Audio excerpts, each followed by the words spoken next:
أعوذ بالله من الشيطان الرجيم. بسم الله الرحمن الرحيم.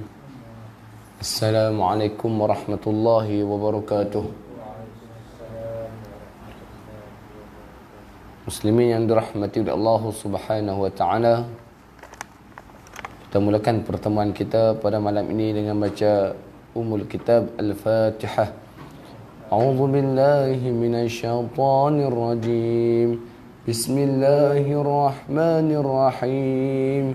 Alhamdulillahi rabbil alamin. Ar-Rahmanir Rahim. Maliki yaumiddin. إياك نعبد وإياك نستعين اهدنا الصراط المستقيم صراط الذين أنعمت عليهم غير المغضوب عليهم ولا الضالين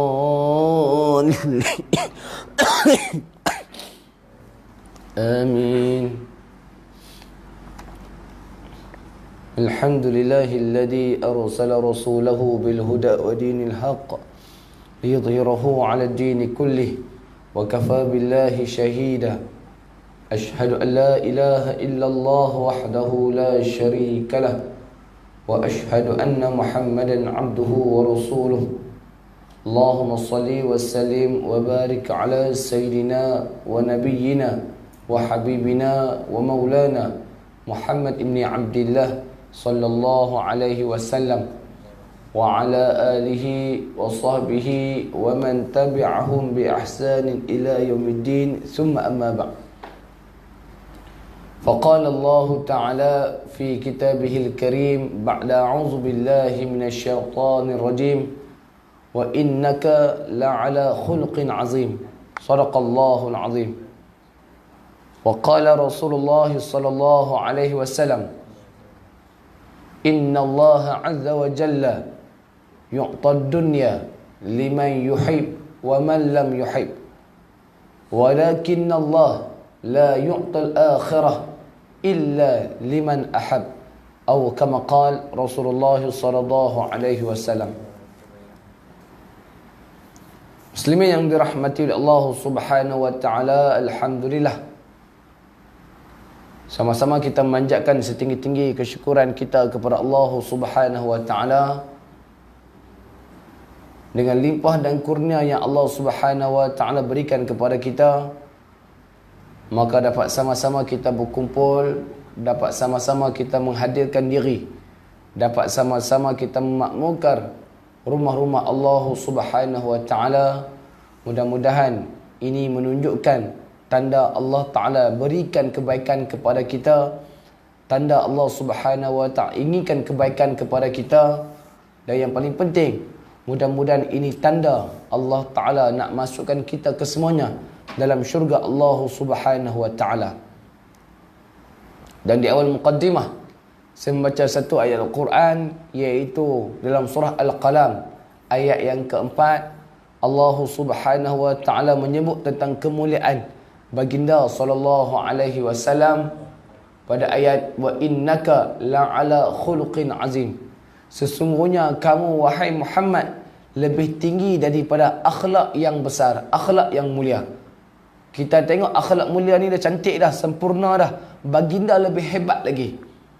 Nak gambarkan wallahu alam, simpulan kita boleh simpulkan baginda ni satu manusia yang lebih mulia, yang lebih sempurna, yang semua kelebihan ada kepada baginda sallallahu alaihi wasallam.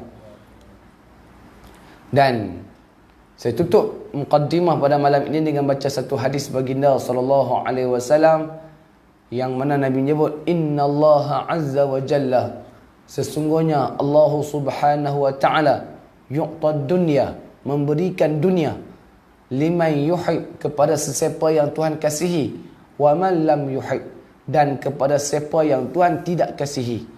Bermaksud habuan dunia ni dua-dua dapat. Orang Islam dapat, yang beriman, yang beribadat dia dapat, yang tak beribadat pun dia dapat. Sebab itulah jangan heran orang bukan Islam dia kaya, orang bukan Islam walaupun dia tak beribadat, anak beramai, walaupun orang bukan Islam dia penuh dengan kebahagiaan dan sebagainya, harta benda, Tapi Nabi sebut walakinnallah, tetapi Allah Subhanahu wa taala la yu'tal akhirah, tidak memberikan akhirat. Bermaksud tidak memberikan kebaikan akhirat illa liman yuhib, melainkan kepada siapa yang Tuhan sayang. Maka salah satunya kita mengaji, maka ia hubungan kita dengan akhirat, kita baca Quran, kita sembahyang dan sebagainya, maka ia hubung kait dengan akhirat. Maka mudah-mudahan ini tanda Tuhan sayang kepada kita, ini tanda Allah Subhanahu wa taala mencintai kita. Sebab itulah perbanyakkan lafaz alhamdulillah, segala puji bagi Allah Subhanahu wa taala. Mudah-mudahan kita tergolong dalam golongan hamba yang senantiasa bersyukur dengan nikmat Allah Subhanahu wa taala. Syukur ni bermaksud dia nak kata apa? Dia rasa sempurna, dia rasa redha dengan apa yang dia ada. Itu masuk bersyukur. Maka kita teruskan pengajian kita, muslimin yang dirahmati oleh Allah Subhanahu wa taala, muka surat 111 betul? Kan surat leh. 111 betul? 111 bab yang ke-22, iaitu bersih dari benda yang haram. Bersih daripada benda yang haram. Maka ini merupakan satu perkara yang dituntut dalam Islam, dalam agama kita. Sebab bila mana kita memelihara daripada benda-benda yang haram, maka kita telah menjaga maqasid syar'iyyah. Hak ada 5 tu. Hifzuddin, jaga agama. Hifzul nafsi, jaga diri. Hifzul muru'ah, jaga marwah. Hifzul nasab, jaga keturunan. Yang ke 5 apa dia tak? Nak kata maqasid syar'iyyah, 5 tersebut kita memelihara. Maka bersih, bebas dari benda yang haram, satu tuntutan dalam agama. Maka ia merangkumi pelbagai aspek. Maka dalam hadis ni dicerita tentang atas-atas saja, yang zahir saja. Cuma kita akan kupaslah, kita akan huraikan mungkin benda-benda yang lebih khusus, benda-benda yang lebih terperinci. Mudah-mudahan kita lebih memahami, mudah-mudahan kita lebih rasa berjaga-jaga dari perkara-perkara yang boleh mengundang keharaman. Bila mengundang keharaman, dikhawatiri dia akan mendapat dosa kepada Allah Subhanahu wa taala. Maka ada 2 saja, kalau sempat kita habiskan nak kata apa, muka bab yang ke-23 sekali sebab dia sama saja. An Abi Hurairah radhiyallahu anhu qala qala Rasulullah sallallahu alaihi wasallam ya'ti 'ala an-nasi zamanun la yubali al-mar'u ma akhadha minhu aminal halali aminal harami, rawahu al-Bukhari atau kama qala Rasulullah sallallahu alaihi wasallam. Baik, hari ini kedudukan dia sahih sebab bila mana diriwayatkan ataupun yang meriwayatkan hadis tersebut daripada Imam Bukhari, maka susul jalurnya, nak kata apa, perawi dia, sanad dia boleh dikatakan 99.9 sahih, tidak ada kecacatan kepada dia. Sanad tu yang an Bukhari daripada tok guru sampailah kepada Abu Hurairah, kemudian kepada baginda sallallahu alaihi wasallam. Sanad tu nak kata 99.9 boleh kita katakan thiqah. Thiqah ni diberi kepercayaan. Sebab tu nak kata title hadis pun dia ikut. Nak kata dia ada nak kata apa perubahan. Kadang-kadang hadis tu elok dah, sanad dia tu. Nak kata macam kita sebab banyak lupa. Sebab tu kita tak boleh riwayatkan hadis. Kalau kita contoh saya sebut satu lagi, saya sebut kat cikgu depan ni, cikgu sebut tambah, kau dah tambah satu lagi, ustaz kata, padahal saya sebut Nabi kata saya sekian.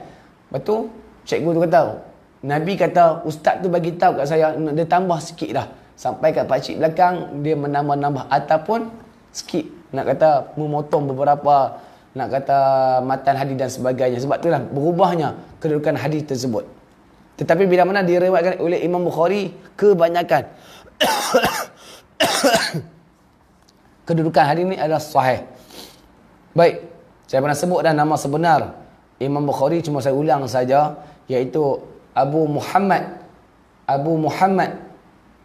Ismail bin Ibrahim bin Mughirah bin Bardizbah Al-Bukhara, iaitu Abu Muhammad Ismail bin Ibrahim bin Mughirah bin Bardizbah Al-Bukhara. Maka Bukhara disandarkan kepada, dinasabkan satu tempat di Uzbekistan. Baik, maka dia meriwayatkan satu hadis daripada baginda SAW, iaitu daripada Abi Hurairah. Maka hadis ini menceritakan tentang suasana di akhir zaman. Kalau wujud benda tu tanda akhir zaman. Kalau adanya datang suasana macam ni, maka kita sedang berada di akhir zaman. Maka akan datang kepada manusia suatu zaman seseorang tidak mampu membezakan mana yang halal atau mana yang haram. Maka akan ada satu zaman, suasana, manusia ni tak tahu dah yang halal mana, yang haram mana. Yang penting dia rasa puas, yang penting dia dapat apa yang dikehendaki. Maka di sini ulama menghuraikan punca-punca ataupun faktor-faktor yang boleh manusia ni tak mampu nak bezakan antaranya hilangnya ataupun kurangnya iman kepada Allah Subhanahu wa taala. Rendahnya ataupun kurangnya keimanan manusia kepada Allah Subhanahu wa taala. Yang kedua, ilmu tentang agama kurang. Sama ada Allah Taala mematikan para ulama ataupun Allah Subhanahu wa taala mematikan hati manusia itu untuk mengaji.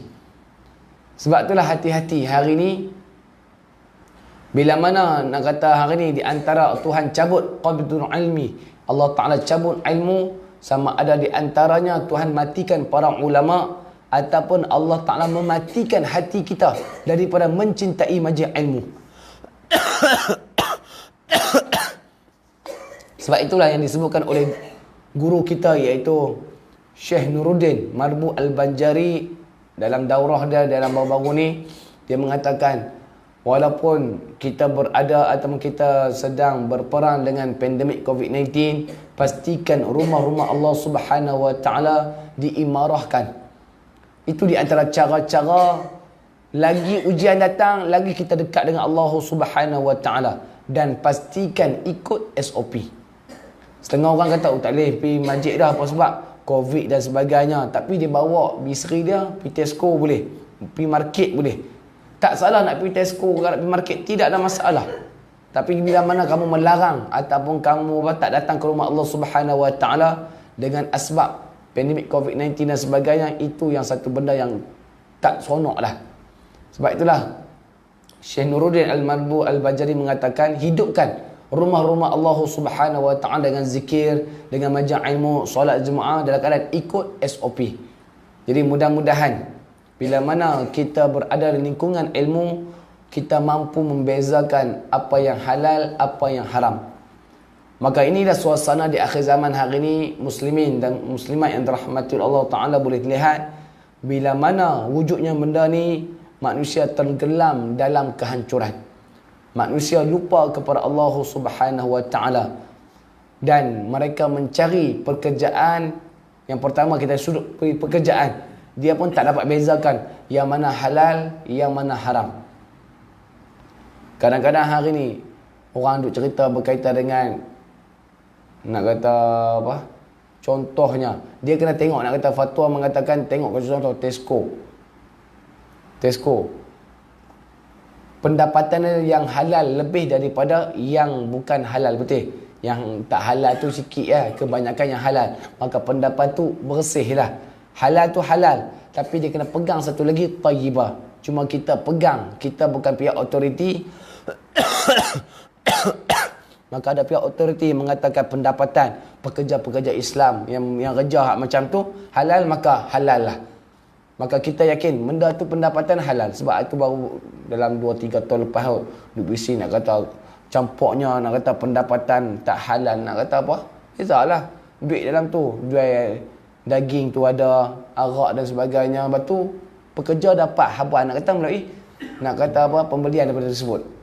Dan tengok majoriti, kalau benda tu halal maka tidak ada masalah. Tapi kalau dia pipak sebagai contoh, walaupun jual benda halal, dia jual air mineral lah, tapi pendapatan itu ke majoriti, nak kata apa, nak kata arak lah dan sebagainya, maka pendapatan dia itu hukum dia nak kata sah haram.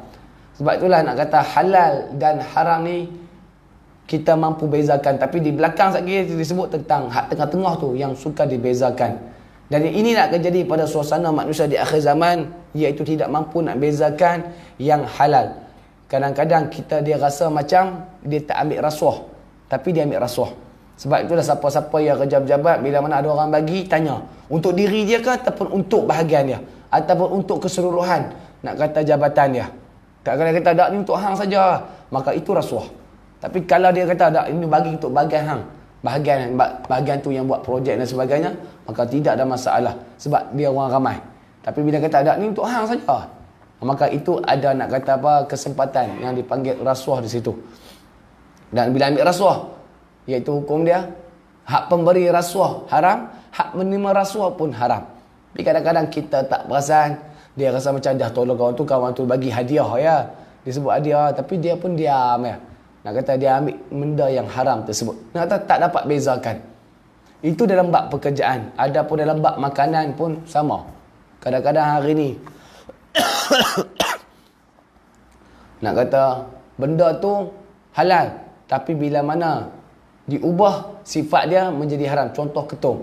Nak kata hukum ketum halal, tapi bila mana terubahnya sifat, dia memabukkan, nak campuran dan sebagainya, maka ia menjadi haram. Tapi berapa ramai yang tak mampu bezakan, dia sebut dengan bermacam-macam. Sebab tu nak kata kalau sembang dengan orang-orang buat kajian, doktor sebagai contoh, mereka cukup bangkang yang mengatakan ayat ketum tu nak kata pengubat kencing manis. Nak kata bagi tenaga dan sebagainya. Sebab biasalah para doktor mereka buat kajian, orang tua-tua dia minum dalam keadaan mereka tak campur aduk dengan benda lain. Nak kata mereka tak makan benda-benda yang lain. Hari ni nak kata kita makan macam-macam tambah dengan ketum dan sebagainya, takut-takut ia memudaratkan kita. Lepas tu nak kata bab makanan pun orang tak mampu nak bezakan yang halal ataupun yang haram. Baik. Sama juga Starbucks pun nak kata orang yang jual orang Melayu. Cuma tengok nak kata orang kata asas dia nak kata kopi tu dibuat daripada apa. Tapi kalau dia ambil kopi yang jenis tak gajah, orang kata musang lah apa ke takut dia berlaku najis di situ. Memang sedap Thailand tu nak kata gajah daripada perang kopi tu dalam tek gajah. Daripada perang kopi tu dalam tek gajah tersebut. Kopi pun wallahu alam lah. Dia tengok nak kata hasil bahan tersebut, kalau bahan tu halal, maka perbuatan tu halal, nak kata orang tu buat halal dan sebagainya. Tapi kalau hasil nak kata bahan yang utama tu haram, takut-takut produk yang dikeluarkan, contoh nak kata kopi dan sebagainya, takut-takut dia boleh mendatangkan haram. Sebab apa? Akhir zaman manusia tak mampu nak bezakan apa yang halal dan apa yang haram. Apa sebab? Yang pertama kurangnya iman, yang kedua kurangnya ilmu. Tambah-tambah ayah-ayah tak apa lagi, nak makan benda-benda yang pelik-pelik pun fikir 2-3 kali. Tapi kalau orang muda dia kira bantai. Dia kira bantai. Sebab tu nak kata jaga-jaga. Yang ni cerita bab halal haram. Sekali depan ni baru dia macam buat subahat. Subahat tu siapa yang buat pula? Tengok sama siapa yang buat pula. Baik, yang kedua.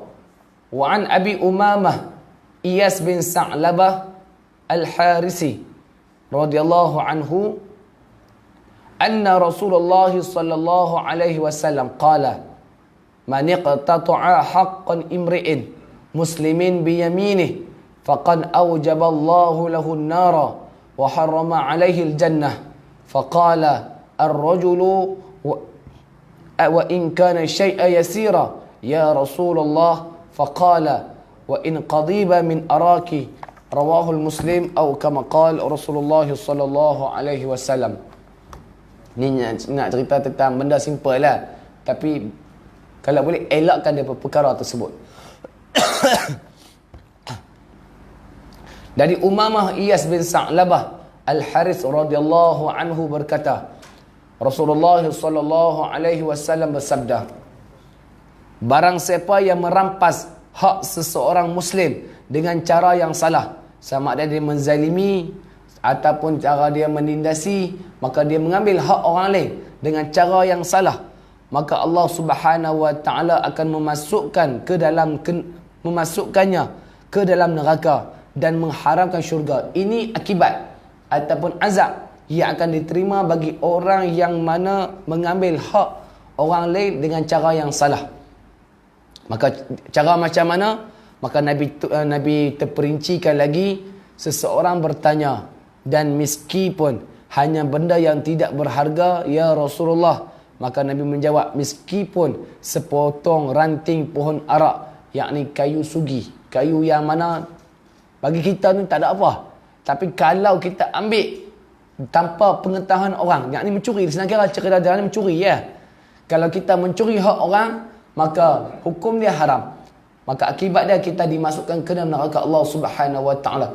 Tu baru orang ambil kayu yang besar saja. Bayangkan kita rampas duit orang.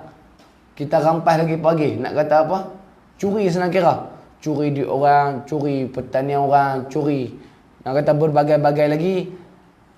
Nak kata ni yang Nabi sebut, as-sariqu was-sariqatu fa'aqti'u aydiyahuma, pencuri lelaki dan pencuri perempuan, maka dipotong kedua tangannya dengan sebab dan syarat-syarat tertentulah. Nak gambarkan curi ni satu benda yang haram, maka bebaskanlah diri kita dari perkara yang curi.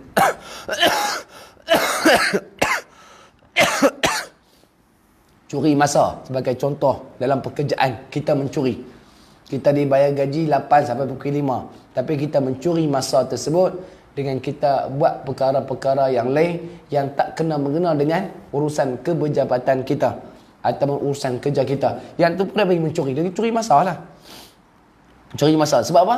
Kalau masa tu tak dibayar, tidak ada masalah. Tapi masa kita tu dibayar. Sejam RM10 ke? Sejam RM21 ke? Sejam RM100 ke? Maka waktu tersebut kita dibayar oleh majikan kita, maka kalau kita mengambil masa tersebut, maka kita pun curi. Sebab itulah benda ni cukup-cukup bahaya. Antara cara yang kita boleh buat balik, kalau kita buat pekerjaan, maka kita tambah masa balik. Ataupun kalau kita buat OT pun, kalau setakat kita rasa macam tak payahlah, nak kata apa, tak payah nak claim. Lepas tu bila mana ada orang minta tolong urusan pejabat, kita tolong, sekurang-kurangnya dia cover balik masa-masa yang kita curi tersebut. Bukan sekadar curi duit saja, curi masa, curi apa lagi? Merampas hak orang lain, maka Allah Ta'ala akan masukkan ke dalam neraka Allah Subhanahu Wa Ta'ala. Maka di antara benda yang perlu kita bersih iaitu mencuri. Dan yang pertama tadi berkaitan dengan benda yang halal dan juga benda yang haram. Maka itu bab yang pertama, muslimin dan muslimat yang dirahmati Allah Subhanahu Wa Taala. Ya, dua hadis ini simple saja sebagai akhlak, sebagai adab orang Islam. Kalau kita nak cari pakaian bersih yang halal. Kalau kita nak cari pekerjaan, pastikan pekerjaan kita halal. Kita nak hidup, nak kata dalam pendapatan kita, pastikan bebas daripada merampas hak orang lain. Nak kata claim ikut suka, itu kau mencuri juga. Kalau kita claim terlebih, kita pergi sekian-sekian, tiba-tiba kita claim lebih pula. Nak kata apa? Duit yang lebih tu, itu pun dikira mencuri. Sebab tu jaga-jaga benda ni. Sebab tu ni kalau kita mengaji sebelum ni, Nabi suka lebih bekerja sendiri. Sebab apa? Kita tahu bila kita bekerja sendiri, sejauh mana kejujuran kita, sejauh mana amanah kita tahu. Tapi kalau kerja hak jenis makan gaji ni, aku tak buat pun gaji jalan, aku buat pun gaji teratur. Aku boleh nak kata kalau ada jenis OT, aku boleh top lagi, aku boleh tambah ikut suka aku dan sebagainya. Sebab tu jaga-jagalah benda tu. Dia atas kepribadian kita sendiri. Sekurang-kurangnya kita ada mampu elakkan. Kalau dah tersilap sikit tak apa, nak kita buat elok dah. Tiba-tiba pergi kat kewangan kata nak kata ni kena tolak lagi. Tu nak macam mana? Kita dah ikut dah.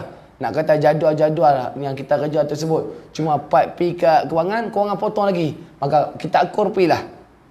Itu cara yang kita supaya kita bebas dari perkara-perkara yang haram. Sebab kita nak bawa balik makan minum kepada anak bini kita. Pendapatan yang kurang memuaskan, dia akan mengganggu gugat. Nak kata apa? Nak kata pembentukan keluarga tersebut. Baik, itu yang pertama. Dan yang kedua, yang ketiga, muka surat 113, bab yang ke-23. Muslimin dan muslimat yang dirahmati Allah Subhanahu wa taala, bila bersih pada benda haram, tengah-tengah tu dia akan ada gangguan kepada kita.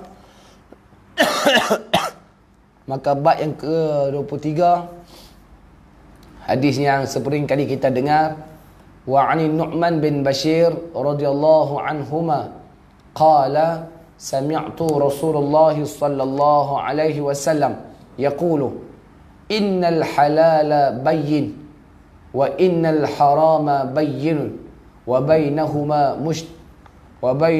mushtabihatun la ya'lamuhunna katsirun minan nas faman ittaqa syubahati istabra'a li dinihi wa 'irdihi wa man waqa'a fi syubahati waqa'a fi waq'il harami karra'i yar'a hawla al-hima yushiku an yarta'a fihi ala wa inna likulli malak hima ala wa inna himallahi maharimuhu ala wa inna fil jasadi mudghah idza salahat salahal jasadu kulluh wa idza fasadat fasadal jasadu kulluh ala wa hiya qab muttafaqun alaih atau kama qala Rasulullah sallallahu alaihi wasallam.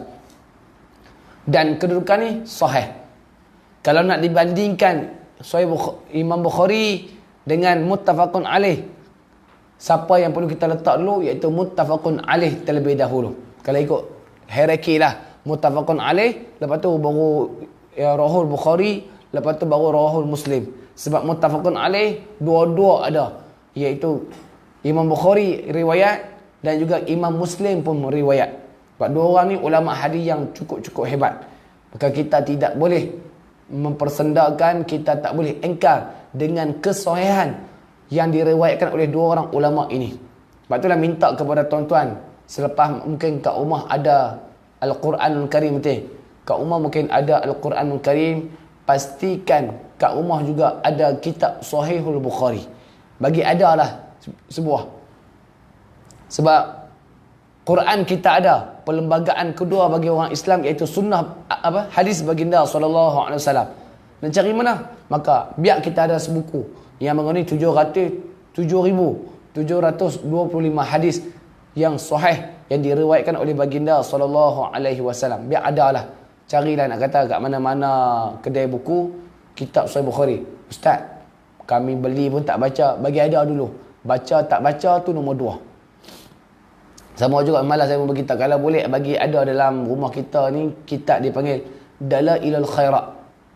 Nak kata mungkin dalam PDF kita pun ada, itu PDF, kalau rajin print out lah. Dia mengandungi 300 atau 500 selawat ke atas baginda sallallahu alaihi wasallam. Nama dia Dalailul Khairat. Kalau macam kawan saya jual tu, dia jual RM45 kalau tidak, satu buku tu RM45. Baca tak baca tu nombor 2.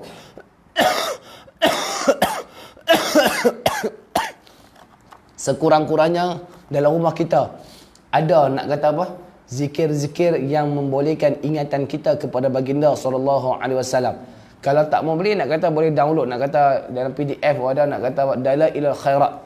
Kitab iaitu bukti-bukti kebaikan yang mengandungi selawat-selawat baginda sallallahu alaihi wasallam yang disusun oleh ulama yang makamnya di Maghribi atau Morocco hari ini.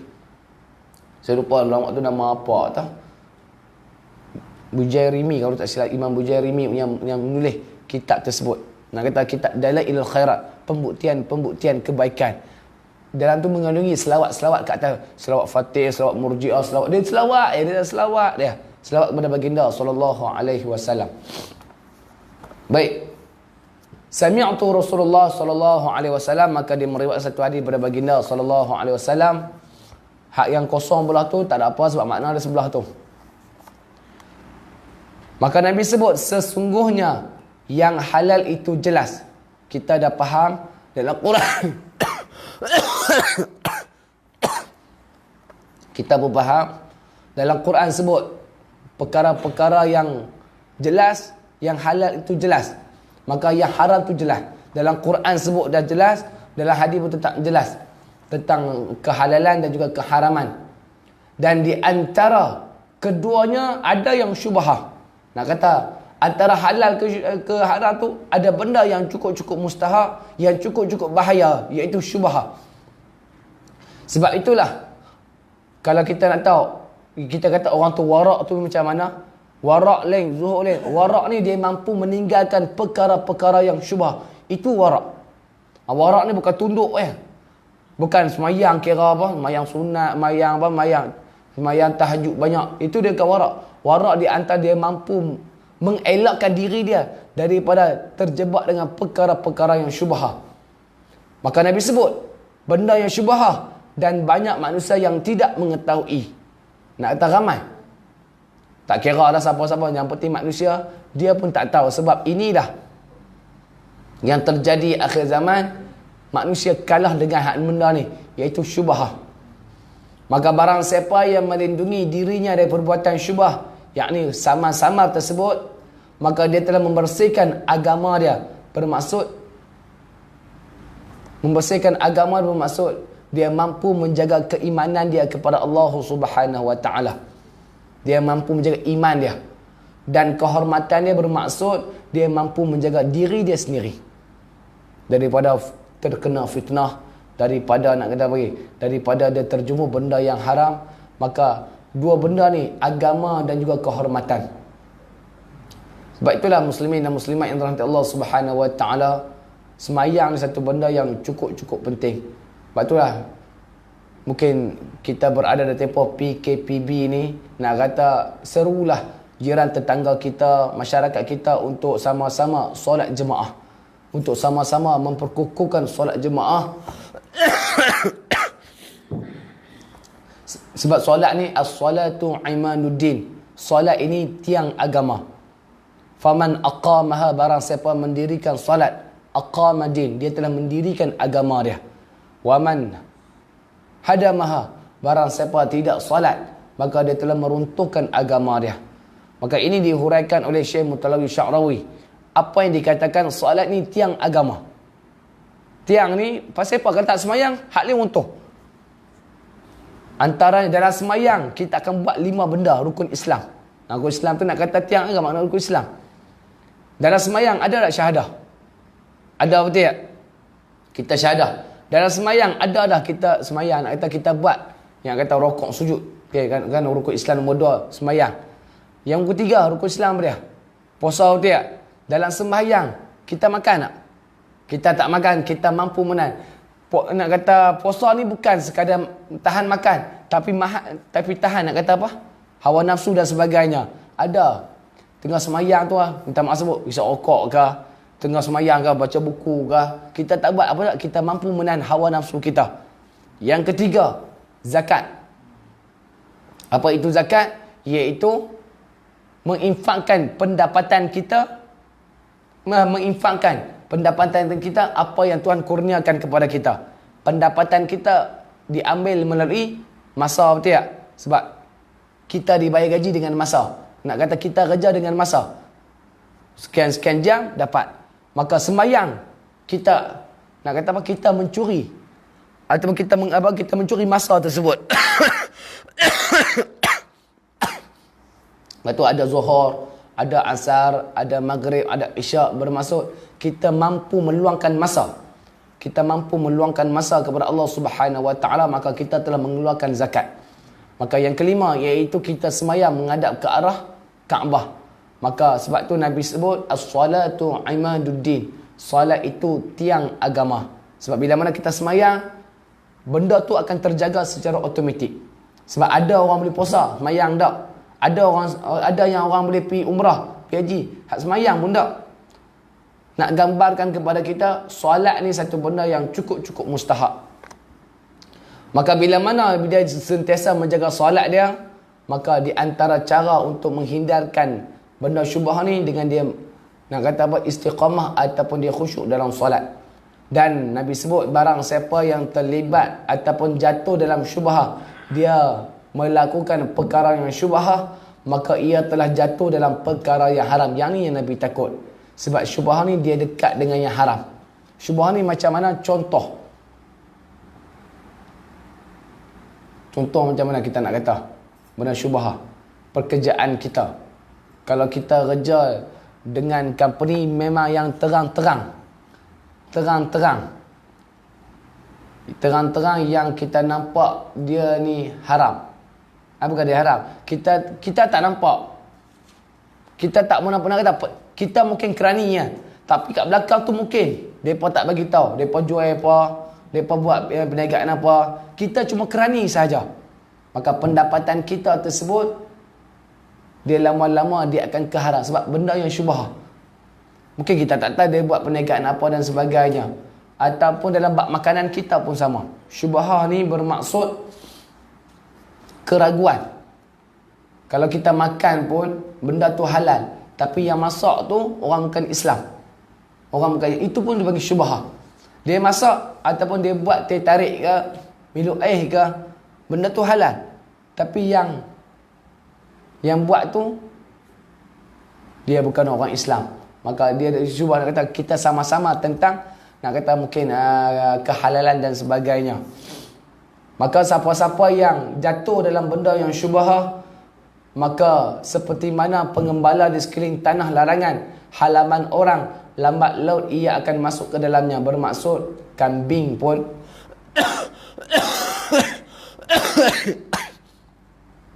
kambing pun kalau tak jaga kita lepas macam tu, lama kelamaan dia akan makan rumput orang lain. Begitu juga dengan manusia. Lambat laun kalau dia makin lama dia seronok dengan harta yang dapat, makanan yang dia makan, benda yang dia perolehi dalam bentuk yang mana keraguan, maka takut-takut dia akan sampai ke tahap keharaman. Sebab tu nak kata apa, contoh dulu nak kata sebelum macam awal itu 90-an dan sebagainya, orang duk gila min saham.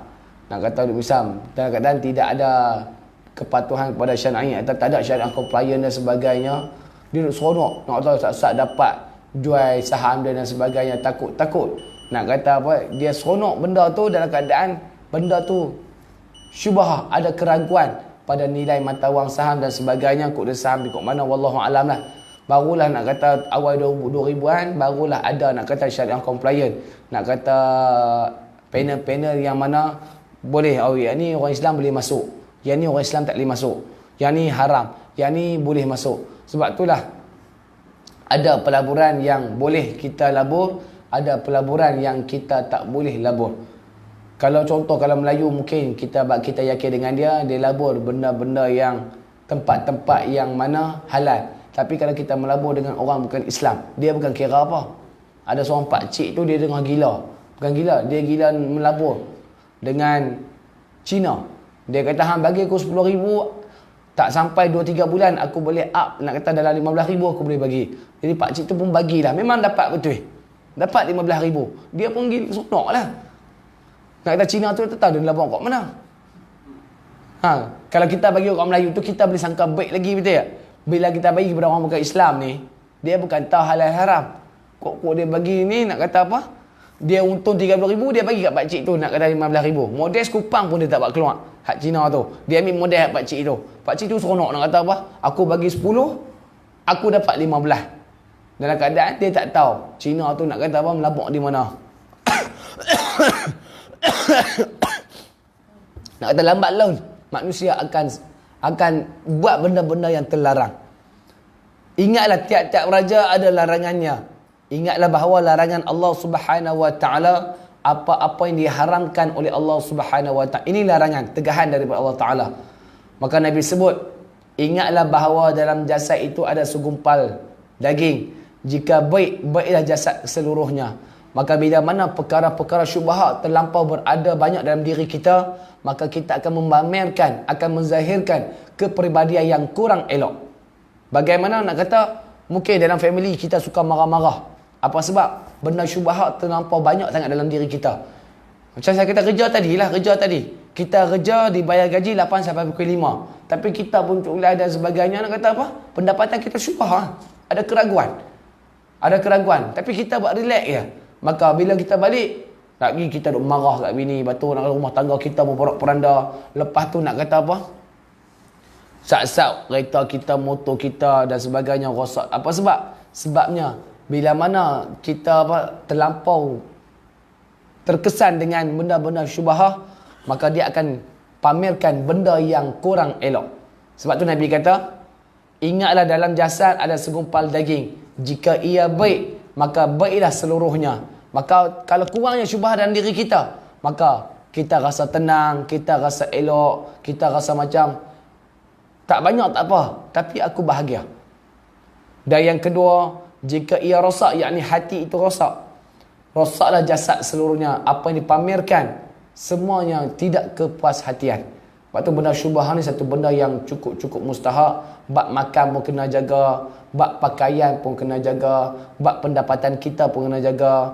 Sebab apa? Sebabnya dia akan merosakkan, nak kata nyata mah, iman kita. Bila iman kita rosak bila iman kita rosak, maka kita boleh mengenalinya dengan apa yang kita lakukan. Sebab itulah bila mana hati kita elok, apa yang dipamerkan akan jadi benda tu elok. Tetapi kalaulah hati kita buruk, apa yang dizahirkan akan kelihatan kurang enak atau kurang baik. Tapi orang akan kata apa? Tuhan bukan tengok perbuatan kita, Tuhan tengok hati kita. Itulah panggil murjiah moden. Yang mana, kan panggil murjiah dulu dia kata apa? Kita bukan, nak kata apa? Tuhan tengok hati kita lah. Innallaha la yanzuru sawarikum wa a'malikum walakinnallaha yanzuru qulubakum. Allah Ta'ala tak melihat, nak kata rupa paras kamu, perbuatan kamu, tapi Tuhan tengok hati-hati kamu semua. Hati kita baik, maka baiklah. Sebab tu nak kata apa? Saya pakai tudung ni lillahi ta'ala, sebagai contoh. Tapi kalau tak masa ruan lagi, apa aku nak pakai tudung lagi sebagai contoh? Maka kita nak kata dia baik ke tak baik? Yang tu ayah boleh jawab sendirilah yang tu. Ataupun dia buka tudung balik, dia kata apa? Nak kata dia rasa macam mengolok-olokkan syariat dan sebagainya. Jadi nak kata hati kita elok, maka apa yang dizahirkan akan jadi elok. Maka benda syubhat ni yang perlu kita buang hari ni, tu yang dia panggil warak. Warak ni bermaksud mampu mengelakkan benda-benda yang syubhat. Dan saya pernah sebut dulu di kampung saya tu ada seorang pakcik. Dia orang dia biasa, tapi dia tak makan ayam. Dia tak makan ayam kedai-kedai ni, dia tak pergi makan. Sebab apa? Dia tak tahu siapa yang sembelih ayam sampai tahap macam tu. Nak kata dia nak jaga benda syubhat tu. Sebab ayam bila ni terlampau banyak, tak tahu sembelih macam mana. Melainkan kalau dia pergi kenduri, dia tahu orang tu sembelih, jadi dia makan. Ataupun nak kata kalau dia sembelih kat rumah ke, dia makan. Tapi kalau dia pergi kedai-kedai makan tu, dia elakkan makan benda yang nak kata sembelih, nak kata takut-takut orang tu baca tak bismillah ke, orang tu sekian-sekian kan, nak kata apa, dia makan benda yang syubhat sampai tahap macam tu. Nak kata kalau dia boleh buat, persilakan, tidak ada masalah. Kalau rasa kita boleh buat, susah betul. Sehari boleh buat lah. Oh, kedai ni mungkin kita pun tak tahu ayam tu sembelih tak payah makan lagi lah. Tengok esok pergi kedai kedua pula, tak tahan lah. Tengok dia tengah golek ke ayam tu, goreng dan sebagainya, tak apa makan pergi. Nak kata kadang kita tak boleh buat, tapi kita cubalah buat. Elakkan daripada perkara-perkara yang syubhat dari segi makanan, dari segi nak kata pakaian, dari segi pendapatan kita, elakkan. Sebab apa? Sebab dia mengganggu-gugat ataupun dia akan mendatangkan dalam bentuk keharaman. Nak kata dia dekat dengan haram tersebut. Dan yang terakhir, muslimin dan muslimat yang dirahmati oleh Allah Subhanahu wa taala, hadis ini saya pernah baca awal-awal dulu, ada muka surat 4 ataupun 5 hadis ni, saya ulang sekali lagi.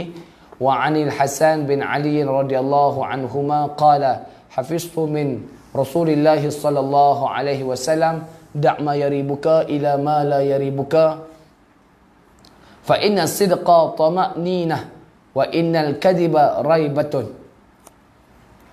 Maka hadis ini diriwayatkan oleh Sayyidina Hasan radhiyallahu anhu.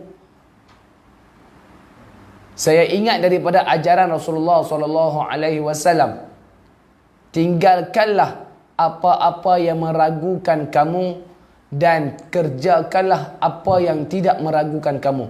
Ini satu kaedah. Kalau kita rasa benda tu ragu, nak kata pakaian kita, makanan kita, pekerjaan kita, pendapatan kita, maka Nabi ajar tinggalkanlah dan carilah kerjakanlah apa yang tidak meragukan kamu. Kita rasa macam puas hati.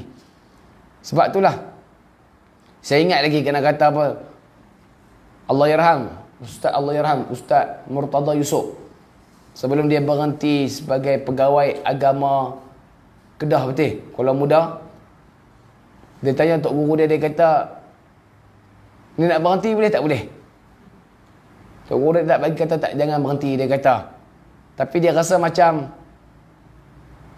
bukan dia rasa macam berbelah bagi. Kadang-kadang dia kata tak apalah, dia kata dia kerja nak kata 8 sampai pukul 5. Celah-celah tu dia kadang-kadang dia ada kerja mustahak, tiba-tiba ada panggilan ceramah. Orang tu pun nak dia, nak kata ustaz kena main dan sebagainya. Kadang dia terpaksa minta apply cuti dalam keadaan kerja tu kerja hakiki dia. Nak tahu banyak kali dia kata sampai lama-lama dia pun sekian-sekian lah kali barulah dia buat keputusan untuk berhenti kerja tersebut. Nak kata sebab dia rasa takut-takut pendapatan yang dapat tu ragulah, sebab apa? Dia lari pergi ke sana, sagi dia masuk lambat kerja dan sebagainya. Jadi dia rasa benda tu nak kata mengganggu. Maka mungkin dia jaga benda tu. Maka ini kaedah mengatakan tinggalkanlah apa yang meragukan kamu dan kerjakanlah apa yang tidak meragukan kamu. Cuma kita hari ni kadang-kadang kita pejam mata, betul tak? Benda tu memang rasa-rasa macam tak elok nak makan ke, tak elok nak buat ke, ataupun tak elok untuk kita lakukan ke, tapi kita pejam mata saja, kita rasa tak apa kot, boleh kot. Sebab apa? Kurangnya ilmu dalam dada kita, iman kita cukup cetek. Dan Nabi sambung, fa inna sidqa tama'ninah, sesungguhnya kebenaran tersebut tama'ninah akan menenangkan kita. Maka benda yang halal, apa yang kita makan benda yang halal, kita makan benda yang baik, dia akan menenangkan kita, hati kita jadi tenang. Sebab tu orang-orang dulu kalau perhatikan, walaupun hidup serba kekurangan, tapi dia rasa sempurna hidup dia. Orang lah, dia walaupun pendapatan ada, dia kurang. Sebab apa? Nak kata apa? Ada syubhah lah. Contoh hari ni kalau kita kata bank, bagian bank, nak kata walaupun dia ada limit, dia pasti akan ada nak kata apa, unsur-unsur riba sebagai contoh. Dia akan ada sikit, banyak tu dia akan ada sikit. Cumanya kita pegang kepada panel syariah mengatakan nak kata apa, benda ni elok, benda ni patuh syariah, maka kita tidak ada masalah. Tapi yang nak kata kalau ambil Islamik tak ada masalah, tapi kadang-kadang orang kita duk ambil bukan Islamik dan sebagainya, tu yang berada dalam keadaan syubhah. Sebab apa?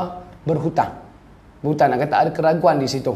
Dan Nabi sebut wa innal kadiba, dan sesungguhnya penipuan tersebut dia akan meragu-ragukan kamu. Sesungguhnya kebenaran dia akan menenangkan kamu, dan benda yang berbohong dia akan meragukan kamu. Maka bila mana kita selalu nak kata ambil benda-benda yang kurang nak kata apa, ketepatan dia halal ataupun haram, duduk tengah-tengah tu, dia akan buatkan kita ni ragu-ragu. Bila ragu-ragu tersebut, tu syaitan suka cucuk. Bila syaitan cucuk tu dia panggil talbis iblis. Syaitan akan mewarnai nak kata apa, kehidupan kita. Dia buat benda tu macam elok padahal benda tu salah. Benda tu kita nampak elok kita rasa oh baik kot, tapi benda tu kurang nak kata ataupun salah dari segi syariat.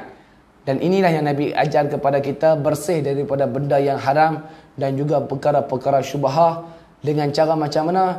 Cari ilmu, gali ilmu, nak kata tuntut ilmu. Ayah-ayah tuntut hari ni kadang-kadang bukan untuk diri sendiri, tapi niatlah untuk anak dan juga zuriat kita. Kadang-kadang hari ni kita mengaji, nak kata niat untuk kita, tapi niat untuk anak beranak kita sama. Sekurang-kurangnya apa yang kita belajar, apa yang kita mengaji, tempiah-tempiah keberkatan tu dapat kepada anak cucu cicit kita. Seperti mana yang dia ceritakan di Syria dulu, orang tu penggali kubur saja, tapi keazaman dia, kegigihan dia nak cari ilmu, maka keturunan dia semua ulama-ulama besar di Syria. Dia dulu nak kata moyang mereka ni tukang gali kubur saja, tapi bila mana dia sampai, bila mayat seorang tu sampai tu, tiba-tiba dia masuk dalam lahat, dia nampak dua orang makhluk putih ambil mayat tu buat lari. Maka dia pengsan. Lepas dia pengsan tersebut, bulan nak kata seterusnya ada mayat-mayat lagi. Dua makhluk putih itu ambil buat lari dan dia tak pengsan. Maka dia tanya apakah amalan yang mereka lakukan. Dia cari, maka yang pertama, anak lelaki tersebut hidup dia sentiasa berdamping dengan ilmu. Orang kedua tadi, walaupun dia tak berdamping dengan ilmu, tapi dia menjaga kebajikan orang yang mengaji. Nak kata mungkin dia siapkan kelengkapan. Mungkin dia kaya tak ada mengaji, tapi ekor semua dia sponsor. Nak kata buku semua dia bagi. Makan minum semua dia bagi. Hampa pilah mengaji. Nak kata mungkin saya tak ada nak mengaji dengan nak urus perniagaan dan sebagainya. Maka dengan start pada hari itu, dia stop sebagai penggali kubur. Maka dia tuntut ilmu. Umur dia nak kata penggali kubur bukan umur 20-an, 30-an. Mungkin umur 40-an, 50-an. Maka umur 40, 50 baru dia start mengaji. Maka umur yang lewat tersebut, maka dia menghasilkan zuriat-zuriat yang mana ulama-ulama besar di Syria dalam 300 tahun yang lalu. Maka nak gambarkan kepada kita, kita mengaji hari ini niat untuk diri kita juga dan juga kepada anak beranak kita. Mungkin hari ini kita mengaji, mungkin mana kita nak tahu. Nak kata kita mati nanti, cucu kita jadi ulama ke, mana kita nak tahu. Cucu kita jadi hafal Quran ke, cucu kita ni yang boleh sentiasa mendoakan kepada kita, mana kita nak tahu. Mungkin hasil istiqamah kita mengaji, hasil istiqamah kita doa dan sebagainya. Jadi muslimin dan muslimat yang dirahmati oleh Allah Subhanahu wa taala, maka kita berhenti muka surat 115. Sebab mengenalkan kita masih berada dalam tempoh PKPB dan hari ini pun alhamdulillah nak kata kes pun menurun secara mendadak, iaitu 660. 660 dan Sabah pun kurang, yang naik Selangor. Kedah pun berapa? Kedah pun ada nak kata apa, berbelah-belah. Pulau Pinang 31 hari ini. Maka sama-sama kita jaga diri kita, sama-sama kita jaga SOP diri kita. Allah jaga apa? Kita jaga kita. Walaupun ada orang tu kata, ada seorang pakcik tu kat kampung, dia kata apalah, dia kata nak kata apa tagline ataupun slogan tu tak kena. Dia kata Allah jaga kita, bukan kita jaga kita. Dia kata Allah jaga kita kalau kita jaga Allah. Kita jaga Allah, Tuhan jaga kita lah. Bila kita tak jaga Allah Ta'ala, jadi nak kata kita jaga kita, nak maksud sama-sama kita lah. Tu maksud dia. Pakcik tu dia mungkin dia terlampau over, dia duduk marah. Apa dalam TV tu, kita jaga kita, kita jaga kita. Nak kata Allah jaga kita, dia kata memanglah tak nafikan Allah memang jaga kita. Tapi kena ingat, nak kata apa, kalau kita pergi tak apa, peluk kawan kita, Allah jaga kita, pergi pegang, nak kata tak kena lah cara macam tu. Nak kata apa, dia panggil apa, al-wiqayah khairu minal ilaj, iaitu pencegahan lebih baik daripada merawat.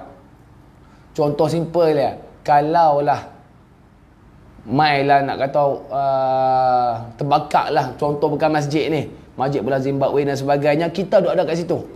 Rasa-rasa tuan-tuan nak lari ke nak duduk dalam masjid tu? Tak pun duk kata tak apa, Tuhan jaga kita, ni rumah Allah Ta'ala, jangan risau, tak ada apa, kita selamat, tak terbakar. Rasa-rasa nak lari ke ataupun nak duduk situ lagi?